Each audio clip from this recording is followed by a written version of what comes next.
নমস্কার বন্ধুরা, যোগের নেচারের ব্লগে সবাইকে স্বাগত জানাই। আমি পৃথিকা। আজ রবিবার, এখন সকাল 8টা মতো বাজে। আমরা চলে এসেছি বাগানে, কারণ আজ আদা খুঁড়ে বার করব মাটি থেকে। গাছগুলো অনেক দিন হলো মারা গেছে। ওই একটা গাছেই দেখতে পেলেন আদার গাছ আছে, ওটা খুঁড়বো না। আর পাশে দেখুন এই যে ছোট ছোট আদা দেখা যাচ্ছে। গাছগুলো একবার যদি মারা যায় না, আর বোঝাই যায় না বাগানের মাটিতে কোনখানে আদা আছে। আপনি বলুন, পুরো বাগান কি খুঁড়ে বার করবেন আদা কোথায় আছে? এই জন্য গাছগুলো থাকতে থাকতে যদি নিয়ে তুলে নেওয়া হয়, আর কি হয় আমার আজ করবো খুঁড়বো কাল খুঁড়বো করে কখন যে আদা গাছ মারা যায় আর মাটিতে মিশে যায়, একদম বোঝাই যায় না ওর জায়গা কোথায়। তারপরে আমি লক্ষ্য রাখি, আমি হাজব্যান্ডকে দেখিয়ে দিলাম। আর ও আজ ছুটি আছে বলে একটু বাগানের কাজ করে দিচ্ছে, হেল্প করে দিচ্ছে আমাকে। আমার বাগান থেকে আমি যা কিছু পাই সব কিছু ফ্রিয়েই বলতে পারেন। এগুলোর জন্য আমাকে কিছু খরচ করতে হয়নি। এগুলোতে আমি কিছু দিও না, শুধু আপনা আপনি হয়। অল্প যে যখন আদা বাজার থেকে নিয়ে আসে ব্যবহার করি, তখন যেগুলোতে দেখি একটু একটু সেই পুঙের মতো দেখা যাচ্ছে সাদা সাদা, সেইগুলো অংশটুকু কেটে রেখে দিই। তারপরে যখনই ফ্রি টাইম পাই তখনই অল্প একটু সাইডে করে, দেওয়ালের সাইডে করে আদাগুলো বিশেষ করে লাগাই। অল্প সময় পেলে একটু টুক করে এক দুটো লাগিয়ে ফেলি। চলুন, আদা সব বার করানো হয়ে গেছে, এরপরে জল দিয়ে এগুলো পরিষ্কার করি। আদা আমাদের প্রচুর কাজে লাগে, চায়ে ব্যবহার করি। ছেলেকে মধু তুলসী আদা একসাথে খাওয়াই, সেটা যদি আমার বাগানের ফ্রেশ অর্গানিক হয় তাহলে তো আরও ভালো হয়, হেলদি হয়। তাছাড়া সবজিতে তো ব্যবহার করিয়েই আমরা।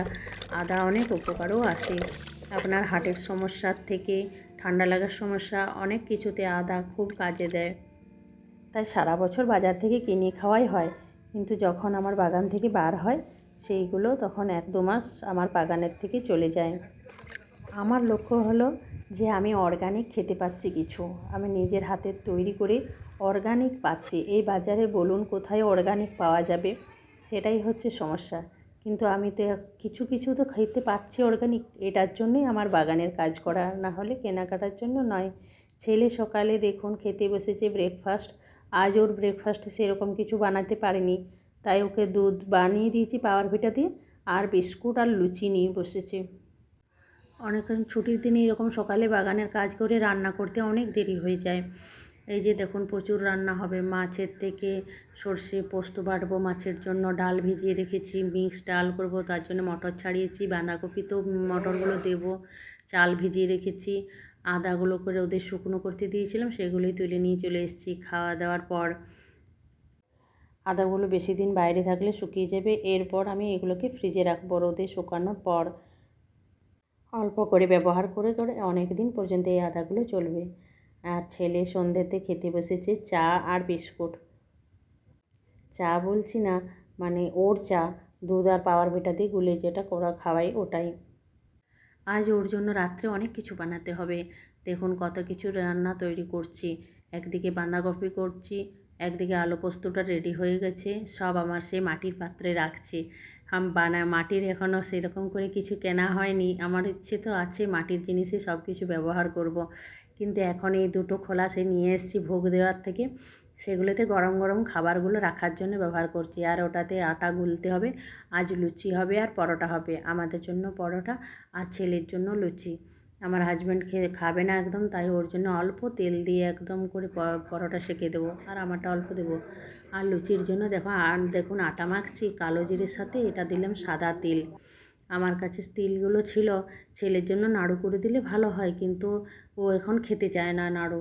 সেই জন্য আমি কি করি, লুচির সাথে মিশিয়ে মিশিয়ে খাওয়াই ওকে। তিলটা খাওয়া ভালো, এতে কি হয় আমাদেরও খাওয়া হয়ে যায় আর ওরও খাওয়া হচ্ছে লুচির সাথে। ও বুঝতেও পারছে না যে তিল খাচ্ছি বলে।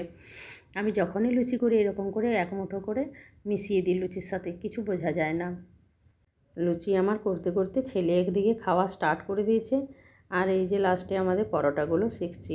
আর অল্প একটু মিষ্টি আছে তার সাথে দিয়ে দেবো, তাহলেই রাতের খাবার কমপ্লিট হয়ে যাবে। এই দেখুন ছেলের জন্য থালা সাজিয়ে দিয়েছি সুন্দর করে, ওকে মিষ্টি দিয়েছি। আমরা সেরকমভাবে মিষ্টি খেতে চাই না, কিন্তু ও খাওয়ার পরে যেটুকু থেকে যায় সেটুকু খেয়ে নিই। চলে এসো সোনা, চলে এসো, এসো খাবে এসো। আর নেমে বন্ধুরা ব্লগগুলো দেখতে কীরকম লাগছে কমেন্ট করবেন, আর ভালো লাগলে লাইক করে একটা সাবস্ক্রাইব করবেন। আজকের ব্লগটা এখানেই কমপ্লিট করলাম। দেখা হবে পরের একটি নতুন ব্লগে। সবাই ভালো থাকুন, সুস্থ থাকুন, যোগা করুন। যোগ এবং আয়ুর্বেদের দ্বারা আপনার সমস্ত প্রবলেম সলভ করা যায়।